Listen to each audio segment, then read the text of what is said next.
Mic, camera. We're rolling. I think we're rolling. Right, this will be... We'll call it the season review. The season Autopsy.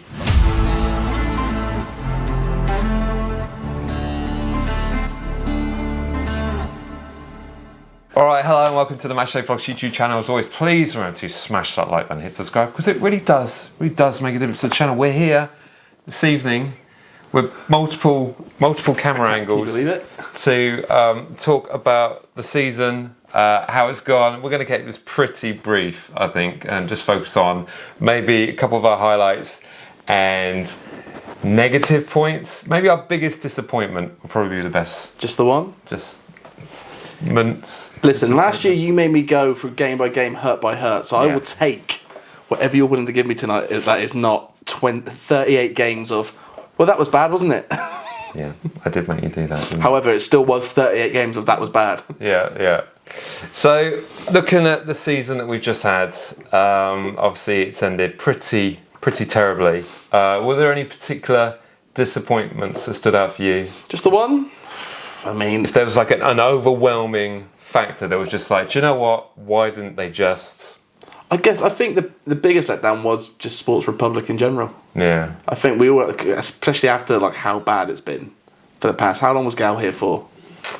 2-3 years? 2-3 years? I mean, that's no money? That sucked, and there was no money involved. Yeah. And then somehow we got more money and it sucked even worse. Yeah. Turns out maybe just giving us no money at all and let us fight for our lives was the way to go. But yeah, Sports Republic and everything they did was awful, wasn't it? Yeah. Was there a good thing that Sports Republic did this season? Like Alcaraz? I think in terms of buying youth talent was probably one thing, maybe, but I think the overwhelming... But then they overindulged in that. Yeah, they did. Yeah, key factors for me would be just the chaos. I think chaos was used in a couple of broadcasts I heard, and I thought that was a good word to describe exactly what was going wrong, in the sense that, you know, we had some great youth talent. We got Romeo Lavia, Charlie Alcaraz, Samuel Dozy in there, Larios there, but it's just a case of the experienced players that were brought in didn't really do what they were supposed to do. Yeah, no, they weren't. They didn't bring any dressing room leaders in. No. They just brought in the ones that they did. You know, I mean, I think Select-Sar is one. Again, if we're talking about disappointments, Select-Sar in general. Yeah, because there were moments where you're like, he's a great player. I do think he must have been disrespected by the club quite a lot this season because he didn't play that much for a player of how good he was, considering how bad the backline was. Right. And I do think there is a part of like he had a few rash games. You kind of got to let him settle and play. Yeah. And I don't think any of the players, no senior player they brought in was allowed to settle and play in the league. Not enough game time. No, not at all. I mean, Aribo was not there at all. Okay, maybe he didn't care.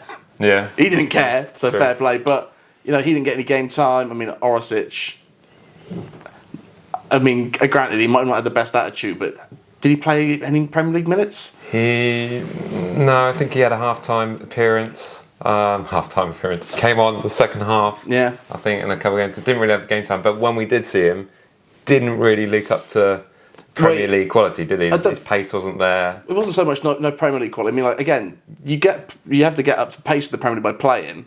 Yeah. But he was bought for a completely wrong system for no one that was there. Was he? I don't even think he would have done well in Nathan Jones' system, let alone. No. Well, he just wasn't the right man for that. So again, but that comes back to Sport Republic of why did we get him? Yeah. Why did we get him? And I can't believe I'm going to say this. Why did we get rid of Nathan Redmond? Wow, clip that. Clip that. I think what Redmond must have brought to the dressing room must have been something so massive that it would warrant, you know, those sort of performances.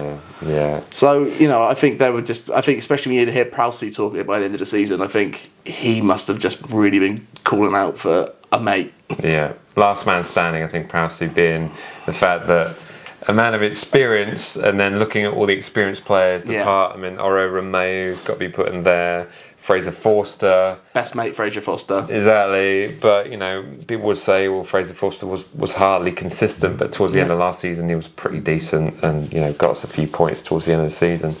So I just think we kind of just pushed the whole youth thing a little bit too far. Yeah, and ridiculously so. Underestimated how much of a an asset Ore Romeo was. Not even just like, I mean, Romeo was a massive asset, but Bednarak. And they got rid of him at the beginning of the season, and then halfway through, like, well, that was a terrible mistake. And then look how great. I mean, I can only imagine what sort of season Jack Stevens would have had if he was there. He was like, wasn't he Bournemouth's Player of the Year? Like, he was insane for Bournemouth. Yeah. To a point when a lot of people are saying Stevens back next year and give him the armband. Yeah. It's like it's insane that like our best players this season were playing for Burnley and Bournemouth. Mm-hmm. And having great seasons. And having great seasons. Doesn't that then reflect badly on the management? I mean, across the board.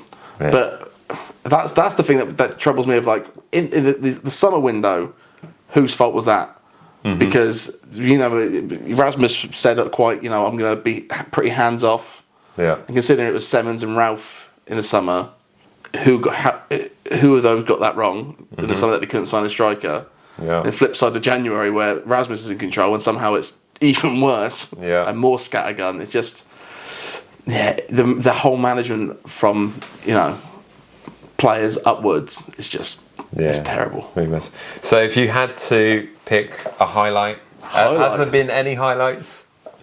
Gineppo from 30 yards stopping that quadruple, pal.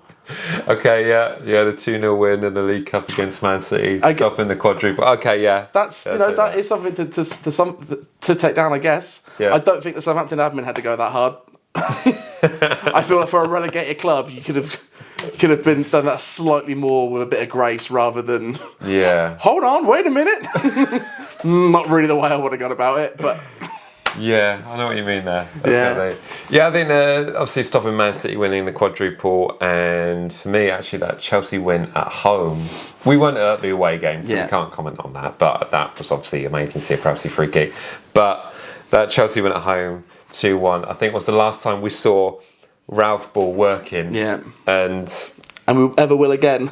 yeah, and it was just kind of like a moment that I thought was kind of. The problem with that is you're right, because in my mind, like, that was a great day. It was a great win, because considering how bad Chelsea had been, that everyone got that point. Kind of makes it lose its luster a little bit. For me, at least with City, it was like, we stopped the treble winning City. Yeah, so that is something to take. But yeah, I look at that Chelsea game now. I'm like, you should have won that game. You should have won against Nottingham Forest, and you should have beaten Leeds. So like, it means nothing. No, I suppose not. I think that's the really sad thing, that not even like, I mean, what was it? If you were a season ticket holder, you saw one win.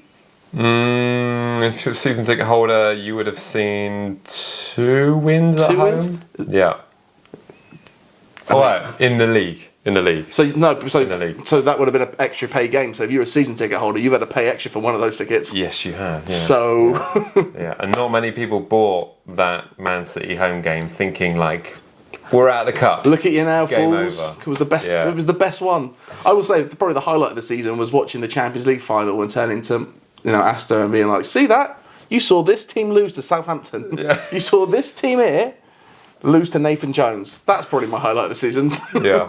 No. The Champions League final. Yeah, exactly. They played pretty poorly in that.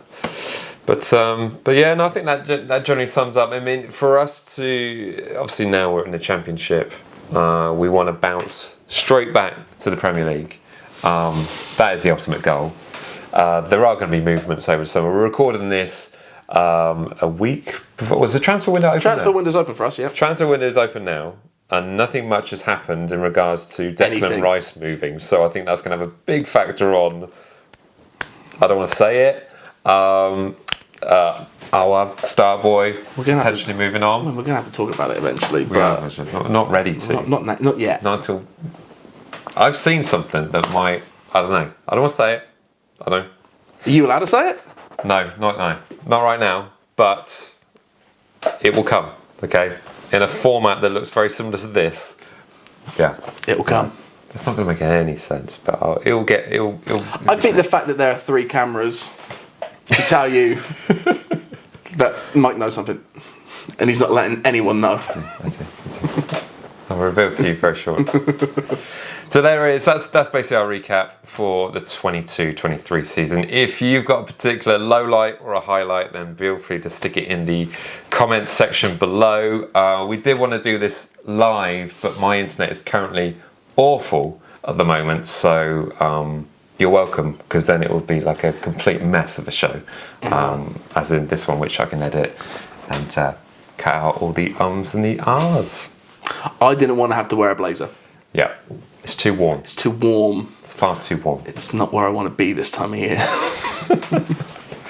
But there we go. There it is.